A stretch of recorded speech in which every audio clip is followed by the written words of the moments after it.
I'm L.A. Aguayo, and I have severe hemophilia B. I was diagnosed at birth. I was the very first one in my family. It was all brand new, and resources were a lot more vague back then. You know, you couldn't just Google things and figure out information. So essentially, I got to a position where I had to kind of figure things out on my own. Because of contaminated medication, I contracted hepatitis C. So I started a 3-month treatment plan. At the final month of that treatment, you know, I started to do a lot of soul searching about what made me happy and what would provide, you know, fulfillment in my life. And through that, I found working out as being a viable platform for me to use to reach other people. And I came across the Hope for Hemophilia website, and they were selling a bracelet that said, "You are not alone." And, you know, for me growing up, not really knowing other people like myself, you know, that really hit home. It was a very special message to me. So I purchased that bracelet. I just remember always looking down at that bracelet and just, you know, making that connection. And just every time I looked at it, I would take some time, soak it in, and just be like, this is for something bigger. And I remember always thinking to myself, you know, I don't know who you are. I don't know who I'm helping, but somehow I've got a feeling that if I just keep on pushing through, keep on remaining consistent, that some way this is gonna help somebody.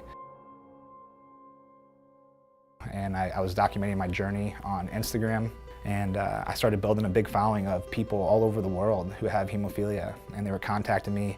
They wanted to know how I'm doing what I was doing, you know, how do I lift weights. And so since buying the Hope for Hemophilia bracelet, I've had the opportunity to share my story with Hope for Hemophilia and their president, Jonathan James. You know, it was just really nice for me to be able to share that story with him, to let him know how much that bracelet truly did affect me. You know, a lot of times you don't think some of the things you're doing are that important. Maybe, you know, maybe buying a bracelet to one person that bracelet means nothing, but to me that meant so much for my life, you know, and not only for my life, now it's gonna, you know, hopefully help other people's lives. I started a company as well called Hemo Life, and it's a brand and a culture that I'm trying to create where I can basically pass on the platform that I've been able to create for myself and help other leaders come up and share their stories as well and connect with more individuals. So if it wasn't for Hope for Hemophilia, honestly, I don't know if I would have been able to push through those hard times like I did. Like I said, I really, you know, would reflect on that bracelet hard and that message that they were portraying to me, and that was the fuel that I needed.